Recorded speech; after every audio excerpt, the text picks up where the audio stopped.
Assalamualaikum warahmatullahi wabarakatuh. Alhamdulillah wa syukrulillah la hawla wa la quwata illa billah. Asyhadu an la ilaha illallah wahdahu la syarikalah wa asyhadu anna Muhammadan abduhu wa rasuluh. Amma ba'du. Pertama-tama mari kita panjatkan puji serta syukur kehadirat Allah Subhanahu wa taala. Tidak lupa salawat serta salam kita panjatkan kepada Nabi kita Nabi Muhammad Sallallahu Alaihi Wasallam, kepada keluarganya, sahabatnya, tabi'in, tabi'ut tabi'in, dan insya Allah kepada kita yang masih istiqomah dalam ajarannya. Amin. Ihwatul iman, saudara-saudaraku, kawan-kawanku dimanapun berada, kembali lagi kita di channel Generasi Hijrah yang membahas untuk pada kali ini untuk kajian tafsir Ibnu Katsir, terjemah bahasa Indonesia. Baik, sebelum kita lanjut ke pembahasan selanjutnya, jangan lupa untuk saudara-saudaraku semuanya, sahabat-sahabatku, ihwatul iman dimanapun berada, mohon untuk bantuannya dukung channel ini dengan subscribe, like, komen, dan ditonton kajian-kajian sebelumnya, dan terus mengikuti kajian-kajian di channel Generasi Hijrah ini. Mudah-mudahan untuk yang mendukung channel ini dimudahkan segala urusannya, mendapatkan rezeki yang berlimpah, mendapatkan rezeki yang berkah, kemudian disehatkan selalu, mendapatkan keturunan yang soleh-solehah, dan mendekatkan jodohnya. Amin amin ya robbal alamin. Nah, baik, kita lanjut di ayat berapa itu? 61 ya, 61, tapi tidak sampai selesai, sampai waqaf ya, qala. Nanti dilanjut lagi. Nah, sambungannya di sini. Baik. Kita nanti sambungkan saja ya. Baik, kita langsung ke ayat 61 ya. Surat Al-Baqarah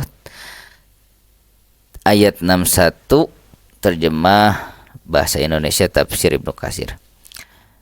A'udzu billahi minasyaitonir rajim. Wa idz qultum ya Musa lan nasbiru ala ta'amin wahidin fad'u lana rabbaka yuzzil lana mimma tunbitul ardu min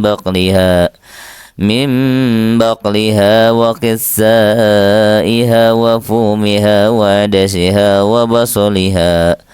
Qala atastabdiluna alladhi huwa adna billadhi huwa khair. Ihbitu misran fa inna lakum ma sa'altum. Dan ingatlah ketika kamu berkata, "Hei Musa, kami tidak bisa sabar tahan dengan satu macam makanan saja. Sebab itu mohonkanlah untuk kami kepada Rabb-Mu agar Dia mengeluarkan bagi kami dari apa-apa yang ditumbuhkan di bumi, yaitu sayur-sayurannya, ketimunnya, bawang putihnya, kacang adasnya, dan bawang merahnya." Musa berkata, "Maukah kamu mengambil sesuatu yang rendah sebagai pengganti yang baik? Pergilah kamu ke suatu kota, pastilah kamu memperoleh apa yang kamu minta."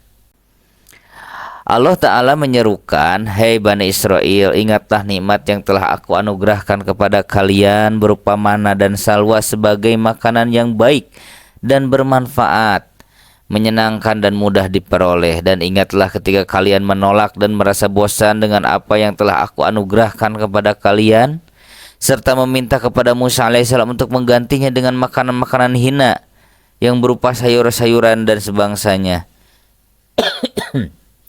Al-Hasan Al-Basri mengatakan, maka mereka pun menolak semuanya itu dan tidak tahan dengannya. Lalu mereka menyebutkan gaya hidup yang mereka jalani sebagai kaum yang sangat gemar pada kacang adas, bawang merah, sayur-sayuran, dan bawang putih. Mereka berkata, "Hei Musa, kami tidak bisa sabar atau tahan dengan satu jenis makanan saja. Sebab itu mohonkanlah untuk kami kepada Rabb-Mu agar Dia mengeluarkan bagi kami dari apa yang ditumbuhkan di bumi, seperti sayur-sayuran, ketimun, bawang putih, kacang adas, dan bawang merahnya." Mereka mengatakan tidak tahan terus-menerus mengkonsumsi satu jenis makanan, padahal mereka makan mana dan salwa. Namun karena makanan mereka tidak pernah ganti dan berubah setiap harinya, maka dikatakan sebagai satu makanan al-bukul, sayur mayur, kitaun, ketimun, adasun, kacang adas, dan basolun, bawang merah. Semua itu sudah dikenal. Sedangkan mengenai makna fum, masih terdapat perbedaan pendapat di kalangan ulama salaf. Menurut Ibnu Mas'ud, kata itu dibaca saumiha, sumiha, huruf dengan huruf sa di depan. Mengenai firman-Nya wafumiha, Hasan Al-Basri dari Ibnu Abbas mengatakan yaitu al-sum, bawang putih, katanya pula dalam bahasa kuno pumulana, artinya buatkan roti untuk kami. Ibnu Jarir menutupkan jika pendapat itu benar, maka huruf fa itu termasuk huruf yang dapat dirubah-rubah. Misalnya kalimat waqamu fi asurin syarri, mereka terlibat dalam perkara kejahatan. Bisa juga dikatakan afuro syarri. Juga kata asafi, batu penyangga untuk memasak. Dikatakan pula asasin, dan kata magofirun, pelapis topi perang dari besi. Disebutkan juga magosirun dan lain sebagainya, di mana fa berubah menjadi sa dan sa. Fa berubah menjadi sa dan sa berubah menjadi fa karena adanya kedekatan makhrajnya, tempat keluarnya huruf fa ya, sama si huruf yang mengeluarkan angin ya, fa sa ya. Wallahu a'lam. Selanjutnya dari Abu Malik, Hasim mengatakan wafumiha berarti alhintotu, biji gandum. Wallahu a'lam. Sedangkan Ibnu Duraid mengatakan asan bulatu alfumu berarti asan bulatu atau tangkai. Al-Qurtubi meriwayatkan dari Atha dan Qatadah bahwa alfum itu setiap biji yang dapat dibuat roti, dan menurut sebagian ulama lain yaitu jenis kacang dalam bahasa Syam. Al-Bukhari menuturkan sebagian ulama mengatakan segala macam biji-bijian yang dapat dimakan adalah fum. Firman-Nya, qala atastabdiluna alladhi huwa adna billadhi huwa khair. Musa berkata, maukah kamu mengambil sesuatu yang lebih buruk sebagai pengganti yang baik?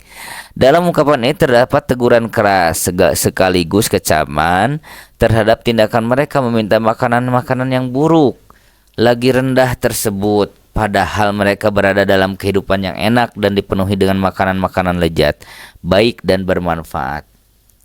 Firman-Nya, ihbitu misra, pergilah kamu ke suatu kota. Demikianlah kata misra ditulis dengan bertanwin dan diberi alif sesuai penulisan mushaf Khalifah Utsman, dan itulah qiraah jumhur ulama. Ibnu Abbas mengenai firman-Nya ihbitu misra ini mengatakan Misra salah satu dari amsorun, kota-kota. Ibnu Jarir mengatakan mungkin juga yang dimaksud dengan kata Misron tersebut adalah Mesir, di mana Fir'aun menetap. Yang benar bahwa yang dimaksud dengan Misron di sini adalah salah satu dari Amsyar, sebagaimana diriwayatkan dari Ibnu Abbas dan lain-lainnya. Karena Musa alaihissalam berkata kepada mereka, makanan yang kalian minta itu bukanlah suatu hal yang sulit diperoleh. Bahkan banyak dijumpai di belahan kota mana saja yang kalian datangi. Dan karena rendah dan banyaknya makanan itu di seluruh kota, tidak sebanding jika aku memohon hal itu kepada Allah. Maka Nabi Musa berkata, atastabdiluna alladhi huwa adna billadhi huwa khair. Maukah kamu mengambil sesuatu yang lebih buruk sebagai pengganti yang baik? Pergilah kamu ke suatu kota, pastilah kamu memperoleh apa yang kamu minta. Maksudnya permintaan kalian itu hanya sebagai bentuk kesombongan dan mengkufuri nikmat juga bukan hal yang darurat, maka permintaan tersebut tidak dipenuhi. Wallahu alam. Baik, kita langsung lanjut ya ke sambungannya. Masih ayat 61. A'udzu billahi minasyaitonir rajim. Waduribat 'alaihimud dillatul wal maskanatu wa ba'u بغضب من الله ذلك بأنهم كانوا يكفرون بآيات الله ويقتلون النبيين بغير حق Zalika bima asaw wa kanu ya'tadun.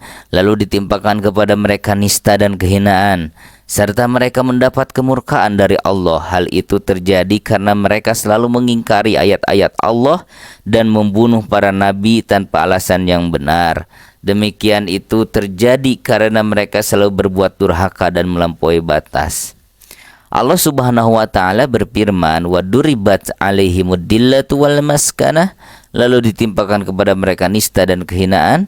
Maksudnya nista dan kehinaan itu ditimpakan dan ditetapkan atas mereka sesuai syariat dan takdir. Artinya, mereka akan terus dan senantiasa dihinakan. Setiap orang yang menjumpai mereka akan memandang mereka hina dan rendah. Dan dengan demikian itu mereka benar-benar menghinakan diri mereka sendiri. Mengenai firman-Nya, "Waduribat 'alaihimud dillatu wal maskanah", lalu ditimpakan kepada mereka nista dan kehinaan. Dari Ibnu Abbas, Ad-Dahhak menuturkan, mereka itu adalah orang-orang yang membayar jizyah. Abdur Rajak dari Muammar, dari Hasan dan Qatadah mengenai firman-Nya, "Waduribat 'alaihimud dillatu", lalu ditimpakan kepada mereka nista, mengatakan mereka membayar jizyah dengan fatuh sedangkan mereka dalam keadaan tunduk. Menurut Ad-Dahhak, az-zillah berarti kehinaan, kerendahan. Sedangkan Hasan Al-Basri mengatakan Allah menghinakan mereka, maka mereka tidak mempunyai kekuatan dan menjadikan mereka berada di bawah kaki kaum muslim ini. Dan umat ini sempat menyaksikan orang-orang Majusi memungut jizyah dari mereka. Abu Al-Aliyah, Rabi bin Anas, dan As-Suddi mengatakan al-maskanah berarti kesusahan. Sedang menurut At-Tiyah Al-Aufi yaitu pajak. Firman-Nya, "Waba'u bighadabim minallah", dan mereka mendapat kemurkaan dari Allah. Ad-Dahhak mengatakan mereka berhak mendapat kemurkaan dari Allah. Sedang Rabi bin Anas mengatakan maka turun pada mereka murka dari Allah. Dan masih mengenai firman Allah ini, Ibnu Jarir mengatakan mereka pulang dan kembali, dan tidak dikatakan ba'u kembali, melainkan bersambung dengan kata berikutnya, baik dengan suatu hal yang baik maupun yang buruk. Misalnya dikatakan si fulan itu kembali dengan membawa dosanya. Sebagai contoh dari hal itu adalah firman Allah berikut ini, "Inni uridu an tabu'a bi ismi wa ismik." Sesungguhnya aku ingin agar kamu kembali dengan membawa dosa, membunuhku dan dosa kamu sendiri. Quran Surat Al-Maidah ayat 29. Artinya, hendak kamu kembali dengan membawa beban kedua dosa tersebut dan keduanya menjadi beban dirimu. Maka firman Allah tersebut mengandung makna, jika mereka kembali dalam keadaan menanggung murka Allah, berarti mereka benar-benar terkena kemarahan Allah dan pasti tertimpa murkanya. Firman Allah Azza wa Jalla selanjutnya, "Zalika bi annahum kanu yakfuruna bi ayatillahi wa yaqtuluna an-nabiyina bighairi haq." Hal itu terjadi karena mereka selalu mengingkari ayat-ayat Allah dan membunuh para nabi tanpa alasan yang benar. Allah Ta'ala menuturkan kenistaan, kehinaan, dan kemurkaan yang kami timpakan kepada mereka itu disebabkan oleh kesombongan mereka menolak kebenaran dan kekufuran mereka terhadap ayat-ayat Allah, serta penghinaan mereka terhadap para pengemban amanat syariat, yaitu para nabi dan pengikutnya. Mereka telah melecehkan hingga mencapai suatu titik keadaan yang menyeret mereka pada pembunuhan para nabi.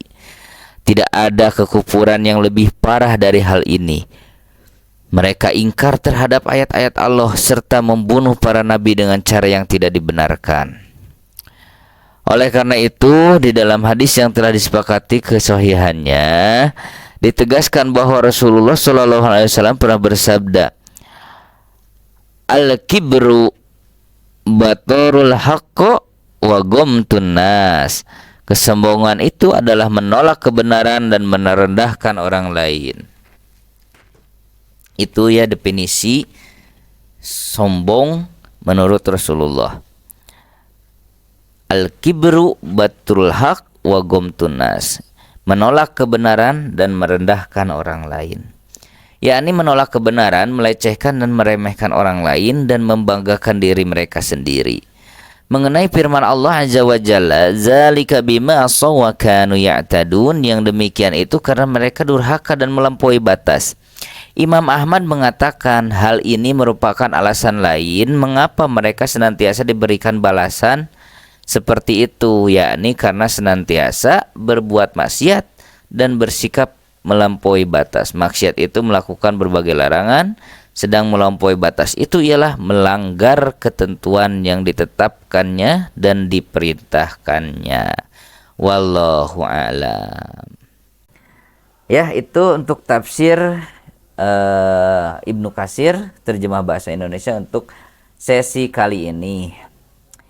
Baik, sebelum kita tutup, kita akan biasakan untuk mendoakan saudara-saudara kita di Palestina ya, yang seiman, yang mendapatkan musibah, mendapatkan kezaliman.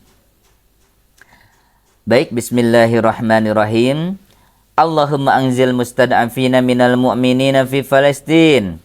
Allahumma ansur mujtahidina fi Palestin wa fi kulli makan.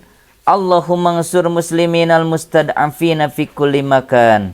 Allahumma shdud wat'ataka ala a'da'id dini minal kafirina wadzalimina fi Palestin wa fi kulli makan. Ya Allah, selamatkanlah kaum mukmin yang lemah di Palestina. Ya Allah, tolonglah orang-orang yang berjihad di Palestina dan di berbagai tempat. Ya Allah, tolonglah kaum muslimin yang lemah di berbagai tempat. Ya Allah, keraskanlah siksamu kepada musuh-musuh Islam, orang-orang kafir dan zalim di Palestina dan di mana saja. Amin, amin, ya Rabbal Alamin. Baik, itu saja untuk kajian kali ini. Mudah-mudahan bermanfaat, jadi amal ibadah untuk kita semua. Dan ibadah kita mendapat ridho dari Allah Subhanahu wa Ta'ala. Amin. Oke, sekali lagi mohon dukungannya untuk channel ini. Tolong di subscribe, tolong di like, tolong di komen, dan ditonton untuk video-video sebelumnya sampai selesai ya. Oke, terima kasih. Ditutup saja dengan doa kifaratul majlis.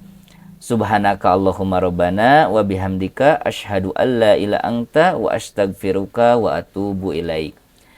Wassalamualaikum warahmatullahi wabarakatuh. Amin ya Rabbal Alamin.